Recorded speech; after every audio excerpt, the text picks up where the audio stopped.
जंगबंदी की खिलाफ वर्जी का जिम्मेदार अमरीका है। सफारती अमल गैर यकीनी हो गया। तर्जमान ईरानी वजारत खारजा इस्माइल बकाई की प्रेस कॉन्फ्रेंस। कहा, इसराइली इक़दाम को अमरीकी पॉलिसियों से अलग नहीं किया जा सकता। उनकी नीयत पर पहले ही शक था। मौजूदा जंगबंदी की खिलाफ वर्जी की बराह रास्त जिम्मेदारी अमरीका पर आयद होती है। हम जंगबंदी के पाबंद थे। इसराइल ने खिलाफ वर्जी की। जो कुछ हो रहा है ये अमरीका की प्लानिंग है। सरबराह IAEA खित्ते की तहकीकाती सूरत हाल और हकीकी सूरत हाल को नजरअंदाज कर रहे हैं। राफेल ग्रोसी जानिबदारी का मुजाहरा कर रहे हैं। अगर आलमी इदारा सियासी बयानिया इख्तियार करेगा तो उसकी साख मुतासर होगी।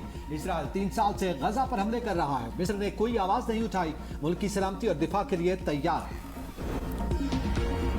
मशरिक़ वस्ता में फिर जंग के बादल मंडलाने लगे। बैरूत पर हमलों के जवाब में ईरान ने इसराइल पर मिसाइल दाग दिए। हीफा और शुमाली इसराइल के दीगर इलाकों में सायरन बज उठे। इसराइली हुकाम का तमाम मिसाइल कामयाबी से रोकने का दावा। नेतन्याहू का ट्रंप से राबता जवाबी कार्रवाई से आगाह किया। ट्रंप ने वाज़ेह किया कि अगर इसराइल ईरान को निशाना बनाने का फैसला करता है तो अमरीका इस पर ऑपरेशन का हिस्सा नहीं बनेगा।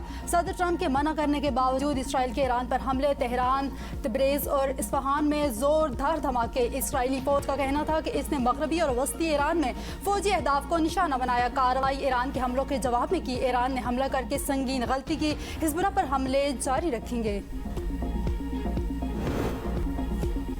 ईरान के हमलों ने मुज़ाकरात की ख्वाहिश को नहीं बदला। मुआहदे पर पीर, मंगल या बुध को दस्तखत होना थे और अब ये सब कुछ हो गया। अगर डील नाकाम हुई तो ईरान के खिलाफ कमांडो ऑपरेशन पर गौर करेंगे। सदर ट्रंप कहते हैं, हम ईरान के साथ हतमी डील के बहुत करीब हैं। जो कुछ अब हो रहा है मैं नहीं चाहता उसे उड़ा दिया जाए। नेतन्याहू के पास ईरान के साथ मुआहदा कबूल करने के सिवा कोई चारा नहीं होगा। इसराइल की जानिब से बैरूत पर हमले से खुश नहीं।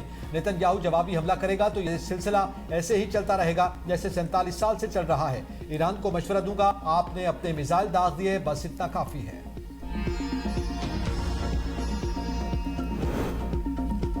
फील्ड मार्शल सैयद आसिम मुनीर ने ईरानी वज़ीर ख़ारजा अब्बास अराग़ची का राब्ता। ईरानी मीडिया के मुताबिक वज़ीर ख़ारजा ने फ्रांसीसी और कतरी वज़ीर ख़ारजा से भी फ़ोन पर गुफ्तगू की।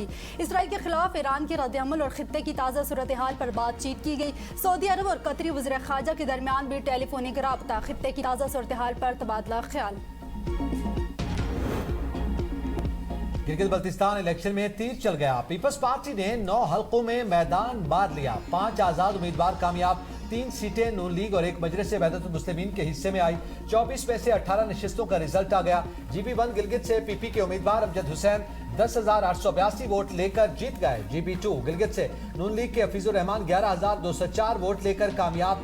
GB3 से PTI हिमायत याफ्ता आजाद उम्मीदवार सुहेल अब्बास 7,853 लेकर कामयाब हुए। GB4 से PP के उम्मीदवार मोहम्मद अली आखिर 7,670 वोट लेकर कामयाब। GB5 से PP उम्मीदवार जुल्फ़िकार अली मुराद 2,628 वोट लेकर फातेह करार। GB6 हुंजा से PTI के हिमायत याफ्ता आजाद उम्मीदवार नेक नाम करीम 6,360 वोट लेकर जीत गए। GB7 से PP उम्मीदवार सैयद तौकीर मेहदी शाह 4,337 वोट लेकर कामयाब। GB8 से मजलिस वहदतुल मुस्लिमीन के उम्मीदवार मोहम्मद काजिम 10,574 वोट लेकर फातेह करार पाए।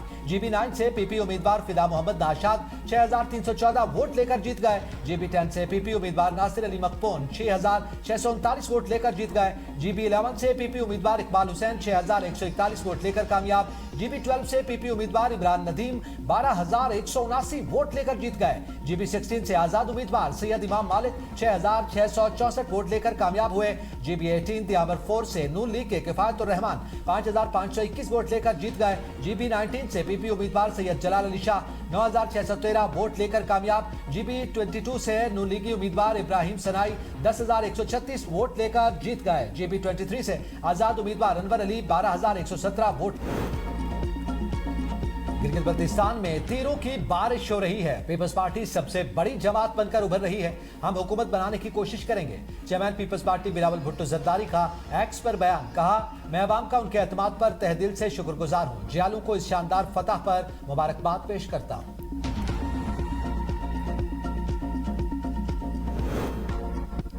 चलास में इंतखाबी नताइज रोकने पर हंगामा। रिजल्ट रोकने के खिलाफ एहतजाज शिद्दत अख्तियार कर गया। पुलिस और मुजाहिरीन आमने सामने। पुलिस की मुश्तइल मुजाहिरीन को मुंतशिर करने के लिए हवाई फायरिंग। चलास मैदान जंग बन गया। नताइज के तनाज़े पर हालात कशीदा। सिक्योरिटी फोर्सेज की इजाफी नफरी तलब। GBA 15 दिसंबर में भी PP और आज़ाद उम्मीदवारों के हामियों ने धांधली के खिलाफ सदीक अकबर चौक पर एहतजाज किया। गिलगित बल्तिस्तान में हुकूमत साजी के लिए 24 में से 13 नशिस्तें दरकार। आज़ाद हैसियत में इलेक्शन जीतने वाले अराकीन किंग मेकर होंगे। मखसूस नशिस्तें अलॉट होने के बाद ऐवान 33 नशिस्तों का हो जाएगा, जिसके बाद किसी भी जमात या इत्तेहाद को हुकूमत साजी के लिए 17 नशिस्तें दरकार होंगी। मखसूस नशिस्तों में खवातीन की 6 और 3 टेक्नोक्रेट नशिस्तें हैं जो जनरल सीट्स पर कामयाबी के तनासुब से अलॉट होंगी। इस तरह ऐवान 33 का हो जाएगा। बड़ी तादाद में कामयाबी के बाद आज़ाद उम्मीदवार किंग मेकर बन सकते हैं।